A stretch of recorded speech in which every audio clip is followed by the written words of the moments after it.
Time I called home from Kansas City as soon as I got the message to call.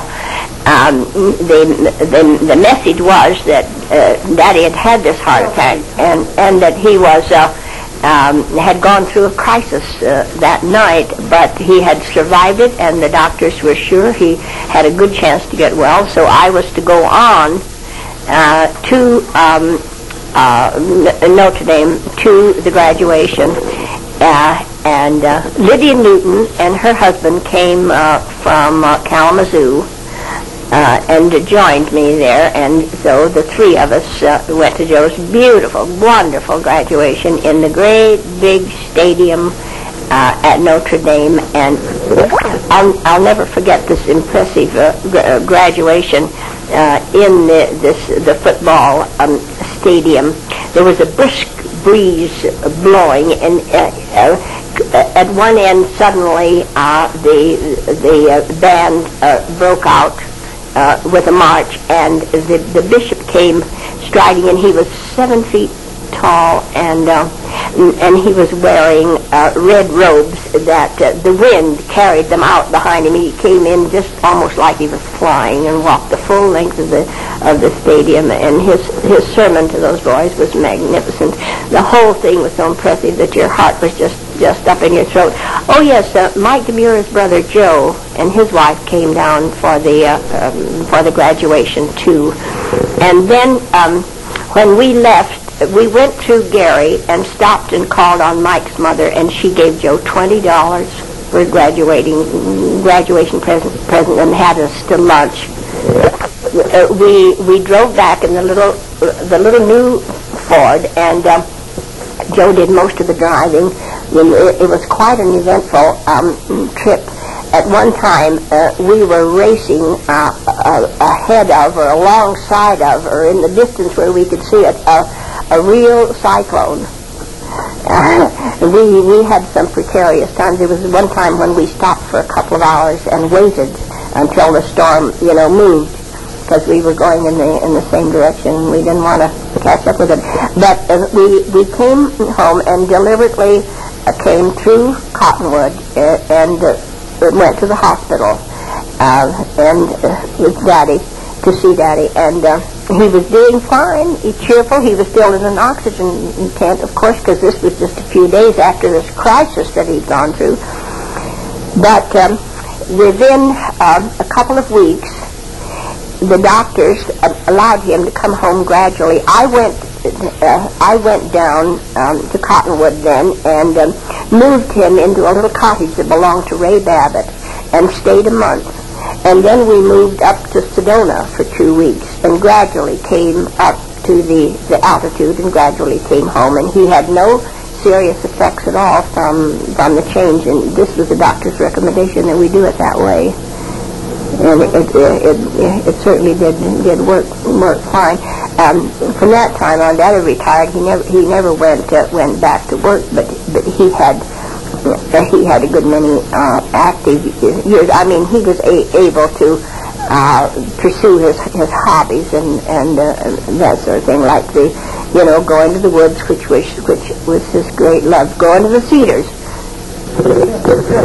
Arrowhead and Potter. Well, his hobbies were very private. They were just for him. He didn't do any group work. He needed privacy because of his fragile nervous system. But he did things with such loving care. He had wonderful hands, and everything that he did with a perfection that most people don't have. We have polished cedar roots that we went out east of town in burned out areas where there'd been forest fires, and the little old stumps were left in the cinders, and we could just take a garden fork and lift out a root. Daddy would clean them, polish them, and wax them, and they are wood sculptures, is what they are. And everybody was anxious to have one. He probably did a dozen of those. I'm sure that different members of the family still have them. He started his stamp collection, which was really a devotion before through many years. But he started that the year that he went to Mayo's when they expected to operate on him for a stomach ulcer, which he didn't have. But they did operate on him. Yes, I told about that. But during the time he was in the hospital, there was a hospital visitor, a stamp collector, who evidently it was his hobby to call on hospital patients. And he's the one who got Daddy interested in stamps. And as it happened, these were the years when Babbitt's old offices were being renovated and remodeled and everything, and he had access to boxes and boxes of old mail from 50 years. And so it's one reason that his stamp collection grew and was so fantastic is because he did have access to all this material that nobody had ever taken any interest in before.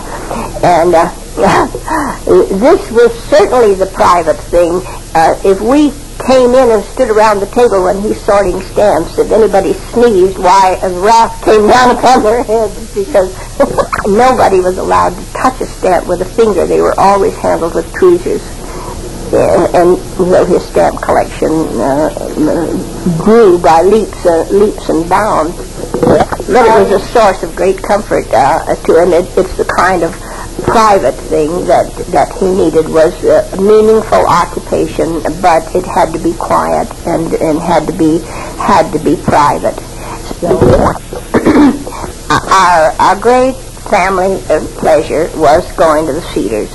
And this, we'd have to probably write a whole chapter about going to the Cedars. It was like digging for gold, because we always found something interesting. We never came back without funny rocks that had all kinds of shapes and colors. And we used to go out to Pretty Rock Hill and twisted roots and weeds.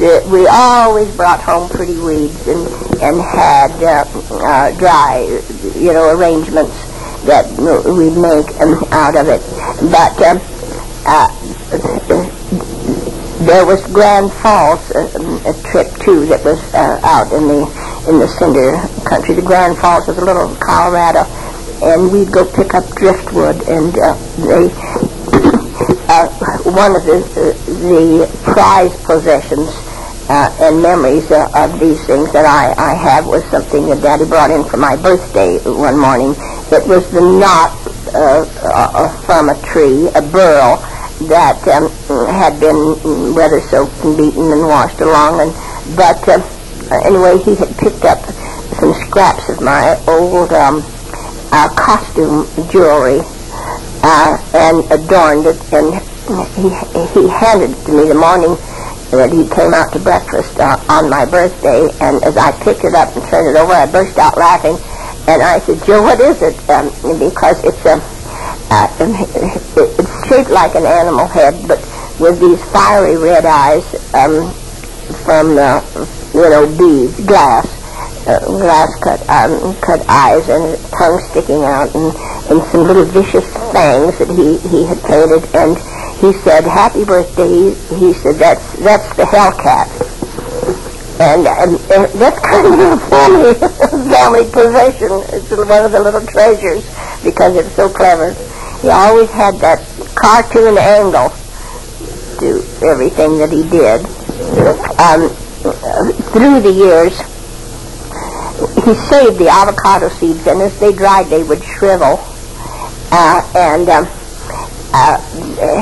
He would, after they were thoroughly dried, they would separate into halves, and he would, with just the addition of a few little strokes of a knife, a carving knife, he would make a face out of it, and they turned out to be characters: Franklin D. Roosevelt, Mussolini. Even in the poker game, he had one special good luck one that he always pulled out of his pocket and laid down on the poker table beside him. We'd have to tell you about the Jolly Boys. his cousins and brothers that had a little poker club, and they played together for years and years, once a week. I think it was on Monday night that they would always play. And Penny Annie with a 2-bit limit. He had such a collection of these faces. They were little sculptured faces, and in our scouting around the countryside and our picnics, somehow or other we came in possession of a rock that was a formation of water must have dripped on it for ages, but it was about 2 feet square, or approximately that size. But it's all full of little holes. And so Daddy began putting these little sculptured faces, the avocado men, in these, and he called them his ancestors, like they were living in cliff dwelling. We still have that rock and many of the little avocado faces, sculptured faces. I think Mary still has them. He suddenly took an interest in one year in making arrowheads, and he learned the real Indian method of chipping them with a deer horn. And he had a certain little glove that he had to put on his hand, and he had the deer horn, and he would get, I think he chipped them out of obsidian, but at first, but he got so clever at making these arrowheads that he began using any old thing. He'd just chip them out of any old thing, even colored bottles, broken bottles, red, green, yellow, gold, blue, and he had so much fun making these arrowheads out of all this stuff that he used to send them downtown to Babbitt's Indian store. In those days they had a department for Indian artifacts, and the great laugh that we got out of it is that the real Indians who came to town and visited the store would buy Daddy's arrowheads made out of these old glass bottles. Of course, this natural talent that Joe had for sketching his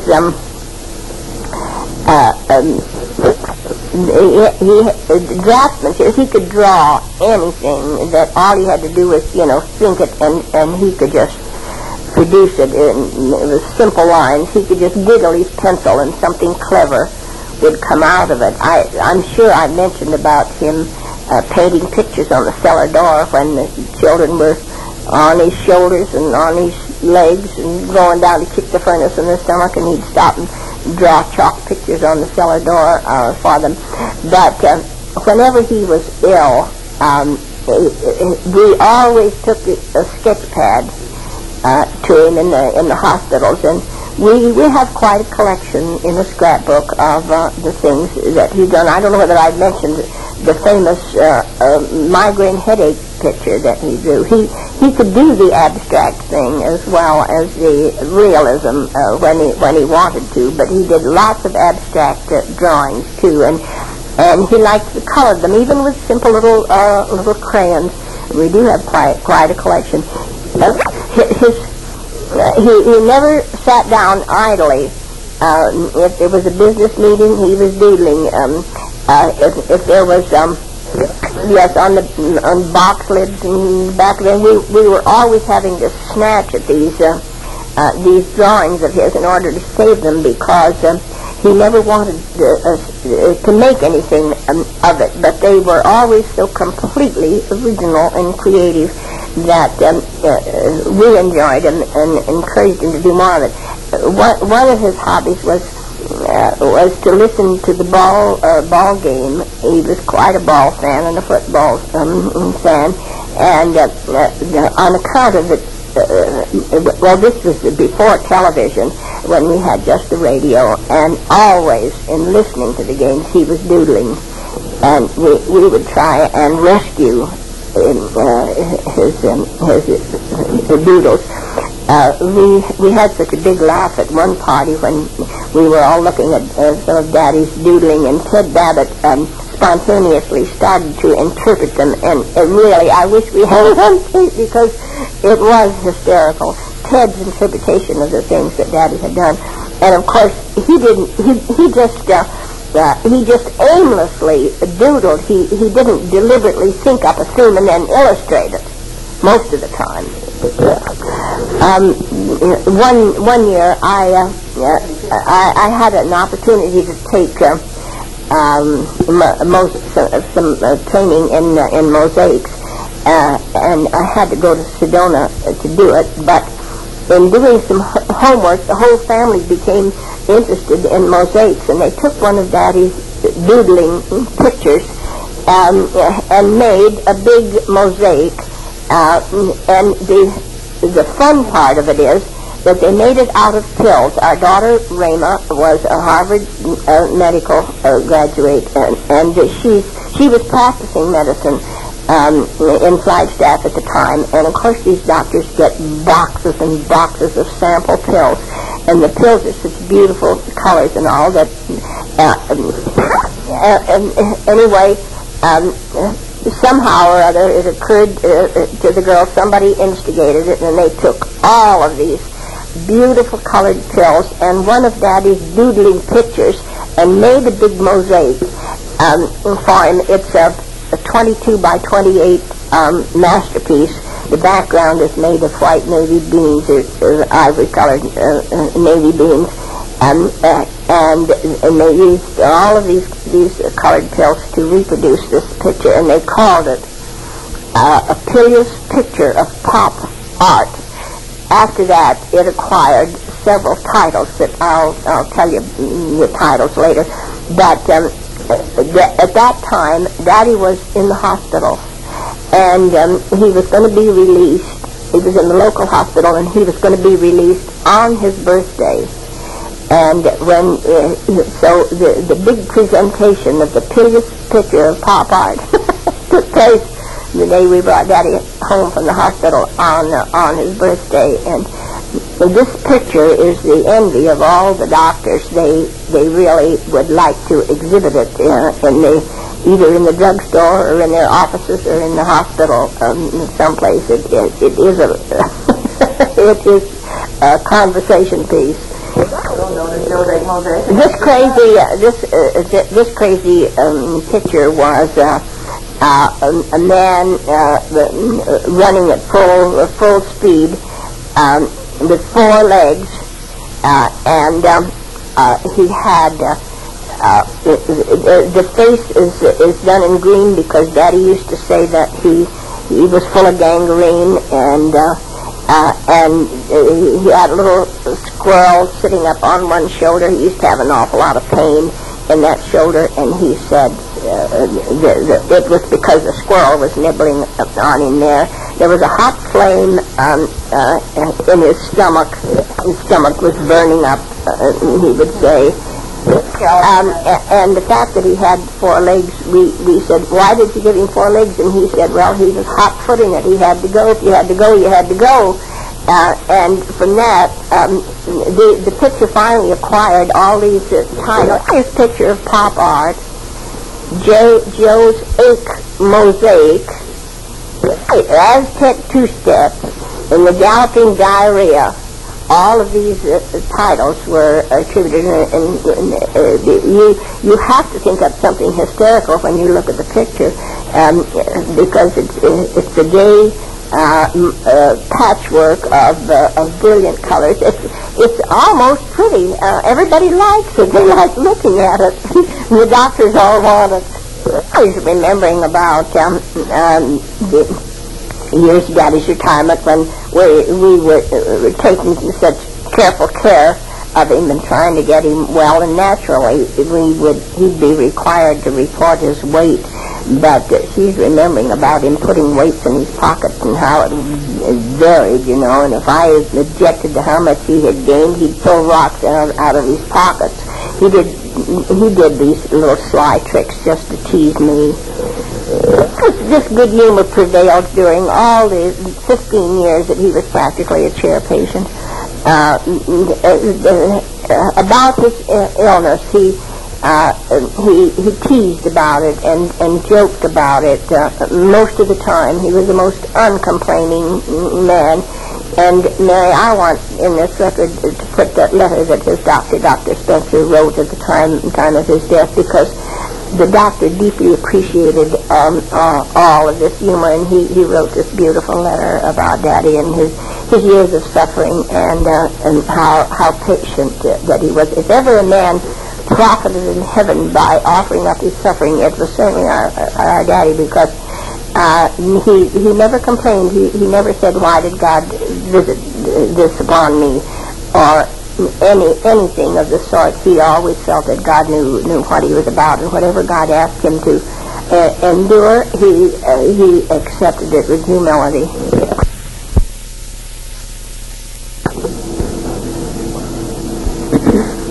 You mentioned about Joe's hobby, and his dearly beloved recreation was go to the Cedars.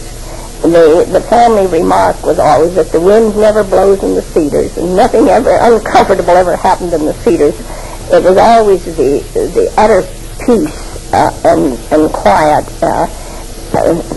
that contributed to his happiness. So practically every weekend for many years we went to the Cedars, and I was always a guest.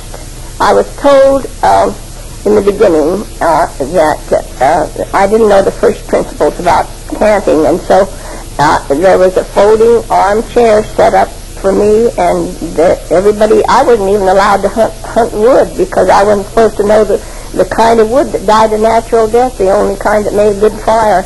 And I was always a guest, and I was this phrase that "Mother, you don't know the first principles" came up oftener than in the Cedars. Whenever there was an argument and I couldn't win, why somebody would be sure to pipe up and say, "Mother, don't you know you don't know the first principles?" So I was a guest, and the children would help Joe gather wood, and they'd start the fire early and have the proper kind of coals, with steaks and later, and he cooked them to such perfection. He really enjoyed cooking, but that was always my vacation. Of course, these trips were not only just to get out and breathe and for the peace of the place. It was also to discover sites, old Indian ruin sites, and you could always tell where there had been Indian dwellings, because rocks would be kind of lined up, and the burial places from these Indian sites were always to the east. Indians buried their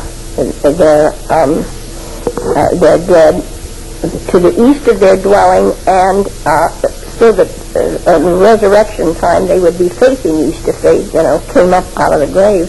This is a tradition in their lifestyle. So finding a site, then we would start prodding the east. Daddy had a long steel pointed stick, a steel rod that was pointed on the end and had a crossbar at the top with the handles, and he would just go along and test the earth, every foot of it. And it's a scientific fact that if the earth has ever been disturbed, that it never really settles back, with the solidity that it originally was. So the test was if you prodded it with the steel prod, and you could push it down clear up to the handle, then that was the place to dig for. That was a burial. And Joe always dug in these places with extreme reverence. After he would dig down 2 or 3 feet with a shovel, then then he would start digging by hand a small trowel and a little whisk broom. And whenever he came upon a pot, it was with tender, loving care that he removed it.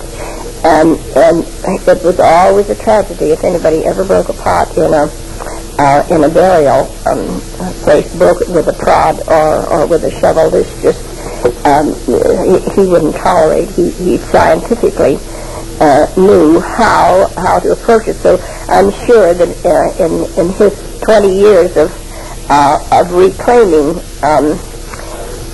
Anasazi pottery, that he never destroyed any historical fact. He kept a record of where he found things and what what style it was. I mean, a description of it. And in one notebook that we have, he even would draw small sketches of his find on the weekend. And so through the years, he accumulated a worthwhile museum exhibit of all these Anasazi things from. Of course, things would be crusted with age, but he spent many hours on each find, cleaning it with acid and polishing it, and later he mounted them in glass-top cases and labeled them. There is one remarkable exhibit that any museum would love to have, and I happened to be walking with him and looking at the ground in one site, and he picked up a handful of cinders, and he said, "Well, what do you know?" He says, "Some of these little cinders have got holes in them." And he picked up another handful, and more had holes in. Well, he got real excited because actually they were beads. And these tiny little holes in them, they were so small, but he got excited about it. I went over to the truck and brought him a gunny sack, and we took a shovel and shoveled up a gunny sack full of cinders in about a 4-foot area where we were standing. We took that sack full of cinders home, and later, by the tablespoonful, he examined it under the microscope, picked out all these little beads that everything had a hole in it, and later he strung them, and they are so small, and yet everyone had to be handmade, and how they drilled those holes and how they wore them down to uniform size and everything had to be rolled on a rock after they were strung or something of that sort in order to do it. But it's quite a prized possession, and nobody with except people like Daddy with the patience of Joe to work on something like that, to go through a whole sack of cinders by the tablespoonful and pick those out, clean them up, and string them. So it really is a conversation piece in an exhibit. He developed a unique and surefire way of being able to put a pot together, a broken pot. And this was a specialty with him, and he was absolutely expert at it. He taught several people, including the Flemings, who worked many years for the Museum of Northern Arizona, his method of putting a pot together and replacing the missing pieces. But when he would find a broken pot, he'd bring home all that he could and lay them out in the pattern the way they fitted together.